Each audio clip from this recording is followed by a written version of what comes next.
So the big question, what is the right golf swing for the aging golfer?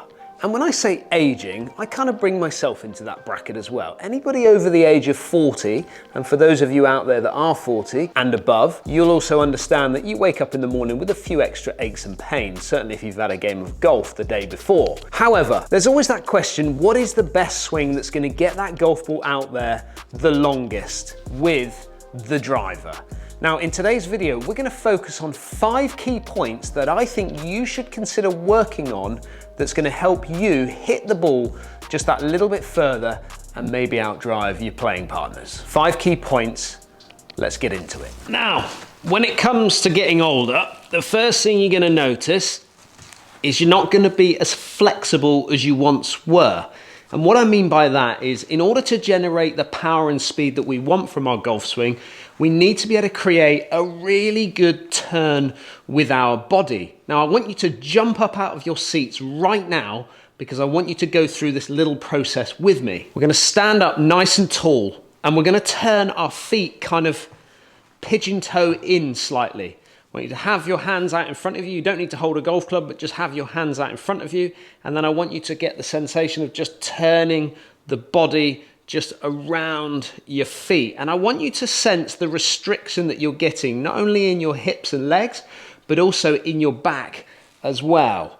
Now what I want you to do is just open your feet up, almost the reverse now. So we're kind of going into, is it penguin feel? Anyway, feet out into this position. And then I want you to get that sensation of turning again, both left and to the right hand side. And you should feel that you've got a little bit more resistance when your feet are kind of turned in. When you turn your feet out, it's going to allow your hips to be able to open up, allow you to turn just a little bit more and get you to swing that club right the way to the top of the backswing. So first things first, get that right foot to really kind of spread itself out. Not too much, I don't want it open too much, just fan it open just a fraction. Again, this is going to get the sensation that I can allow that club to swing nicely to the top of the golf swing. If that foot is turned in, we're going to start to feel that restriction. So having that right foot just a little bit open and then having the left foot just a little bit more open, that's going to allow us to be able to turn through the ball really quite nicely as well. What we don't want to do is kind of hit into a brick wall here. If we've got that left foot turned out just fraction, and you'll see this a lot more on TV, you'll see those guys who want to sort of bring that left foot a little bit more open. They're just allowing their left hip to be able to open up and get themselves nicely through the swing. And it won't be much, but lots of lessons that I go through, they always talk about the fact that they swing it a little bit short to the top of the swing. Just by opening up that right foot, that's going to allow you to be able to get that club to the top of the swing, and it may just pick up a couple more mile an hour. If you can pick up a couple more mile an hour and put that into the strike, you're going to pick up between 3 to 6 yards just by doing that one thing. By getting that strike right, getting that speed up by 2 miles an hour, it's going to get that ball going out there just a little bit further for you. So right foot out, getting myself into the right position.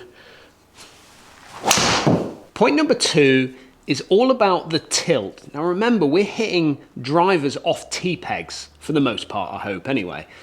And in order to be able to launch that ball up in the air, get it up in the air, get that spin taken off the ball to get it flying out there just that little bit further, we've got to get our shoulders into the correct position. And what is the correct position for a driver? Well, what we want to think about doing is using our shoulders a little bit like a launch pad. If we move our shoulders into a position to be able to launch that ball up off that tee peg, that's going to increase our angle of attack upwards onto the golf ball, which is going to reduce the spin on that golf ball and then get that ball to launch out there high and get it flying a little bit further. So what I want you to get the sensation of doing is, once you've got yourself set up to your golf ball, is just feel like you can drop your trail shoulder, in a right-handed golfer, your right hand shoulder, just drop it down and it'll feel like you're lifting your left shoulder kind of up from that position there. This is going to enable you to be able to kind of bottom out down here and then hit up as you come through that swing. And as I said, you're going to reduce that spin number, get that ball launching up in the air, which we've all heard on TV. Hit it high, drop the spin number down and get it flying out there. That's the way these guys on TV hit it as far as they do. So get yourself into your normal setup position, just get that sense that you're just dropping that right shoulder, that trail shoulder at setup there, and hold that position and then swing through as normally as you can at this point. I had my first game of squash in 22 years last night, and I'm seriously feeling it today in the studio. It's not gone so far, is it? Point number 3, we're talking about the swing path or swing direction now. In order to get that ball to launch up in the air by doing all the things that we've done, I just want you to get the sense of not trying to hit at the golf ball too hard. And by moving your right foot just a little bit back, it's going to get the sense that we can kind of bring that club more from kind of in to out.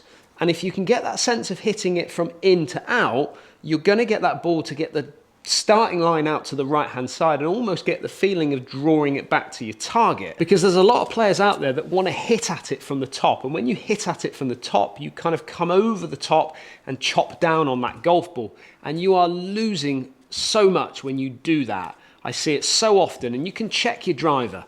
You know, just check the top rail of your driver. If you're somebody who's got some scuffs on the top rail, you're one of those players that chops down on the ball and pops it up straight up into the air. So by getting the sensation of bringing that right foot back and getting that feeling of swinging more around yourself, like so, and getting the sense of swinging more around your kind of belt line, this is going to allow you, again, with that combination of right foot tilted out and that hip drop down, that right shoulder drop down, and now swinging around the waist, it's going to give you the sense of swinging that club away from you as you come through.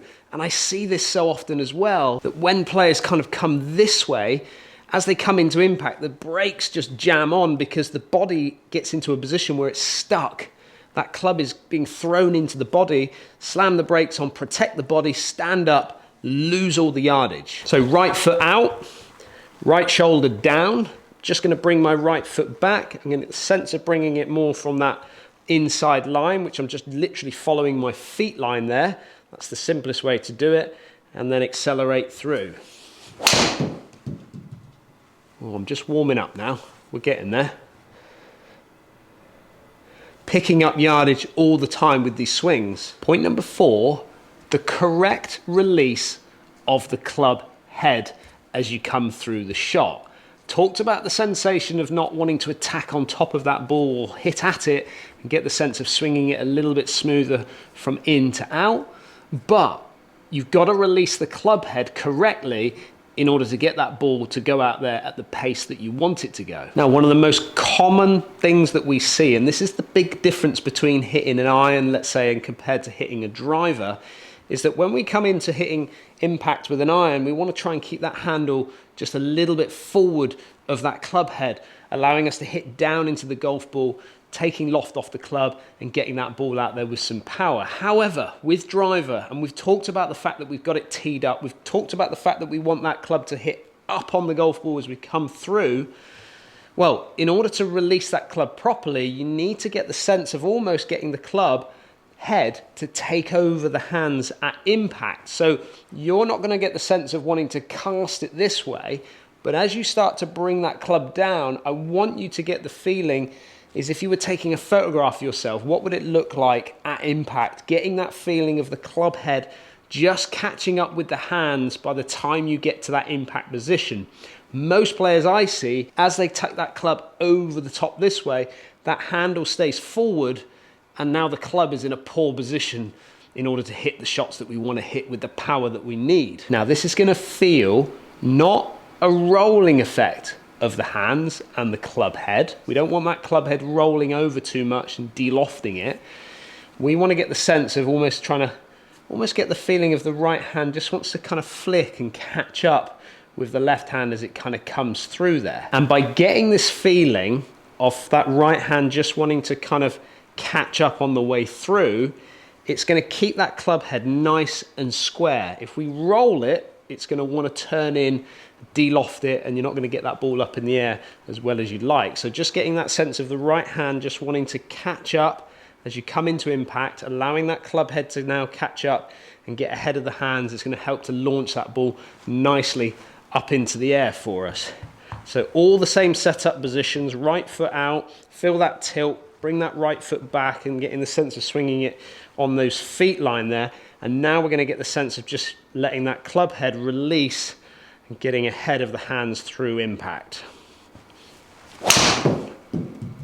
And that should start to bring that ball back towards our target line, just inside that. And now I'm picking up, you can see now I'm picking up more and more yardage. I don't feel like I'm swinging any harder. And this is when we move into point number 5, tempo.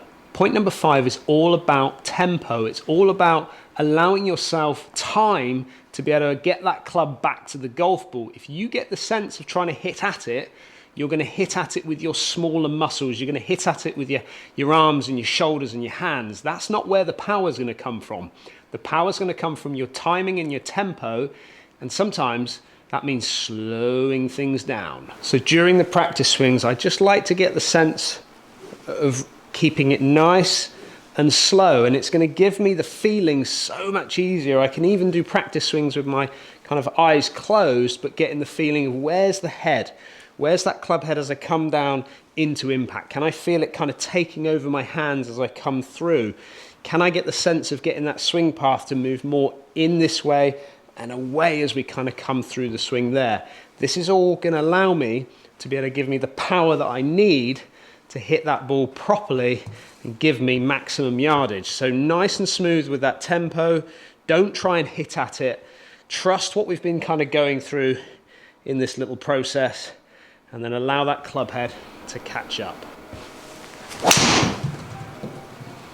Well, I hope you've enjoyed that little video and it's given you some tips there to hopefully get that golf ball going out there a little bit further. This is something that I focus on, certainly with the aging golfer that comes to me for a lesson. These are key points that are going to enable us to hit up on that golf ball with a little bit more speed, not getting ourselves too jammed up and getting that ball out there just a little bit further. And again, just sneaking it past your playing partners. Don't forget, if you are new to the channel and you like what you're seeing from these videos, hit that subscribe button and I'll see you again on the next video.